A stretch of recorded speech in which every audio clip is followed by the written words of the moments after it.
মুখোশ মানুষ নামের স্বল্পদৈর্ঘ্য সিনেমার এই অংশটুকু দেখানো সম্ভব হলেও দেখানো যাচ্ছে না অনেক কিছুই। এই চলচ্চিত্রে এমন কিছু দৃশ্যায়ন করা হয়েছে যা টেলিভিশনের পর্দায় আনা যায় না, আর যা নিয়েই তৈরি হয়েছে বিতর্ক।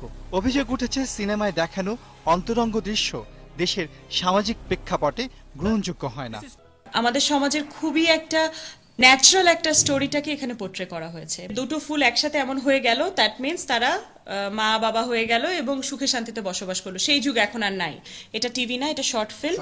তাই যদি হয় তাহলে আপনাদের স্যাটেলাইট চ্যানেলে যে ওই যে বিভিন্ন ইদানিং কালের গান, কি বেবি ডল, মেসোনেদি, সানি লিওনের গান কিংবা পিঙ্ক ক্লিপস, এগুলো গান দেখা মানে এগুলো চ্যানেলগুলো বন্ধ করেন। জয়, আমি ডিভোর্স দিয়ে দাও।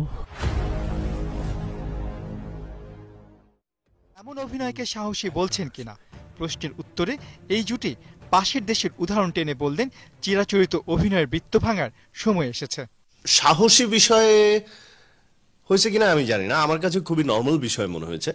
আর যেটা হচ্ছে যে একটা সোসাইটি ট্রু স্টোরি আমরা দেখানোর চেষ্টা করছি। সাহসী না, এটা হচ্ছে আমরা অভিনয় করেছি।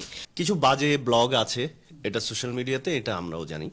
বাজে ব্লগ আছে, সেই বাজে ব্লগে এই জিনিসটা পোস্ট হওয়ার পরে ওইখানকার লোকজনরা ছি ছি একই হলো, নাউজুবিল্লাহ, বিভিন্ন জিনিস বলছেন।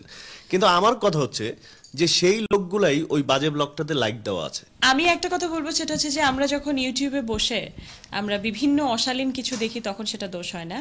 যখন বাড়িতে বসে হোম থিয়েটারে আমরা বড় টিভি পর্দায় আমরা কলকাতার বাংলা ছবিগুলো দেখি কিংবা ইংলিশ ছবি দেখি কিংবা হিন্দি ছবি দেখি, তাতে কিছু হয় না। তো আমরা এটা যদি মানে স্মার্ট ওয়েতে কোনো কিছু প্রেজেন্ট করতে চাই, তখন যদি সেটা দোষ হয় তাহলে হয়তো সেটা দোষ, বাট আমার চোখে এটা দোষ না।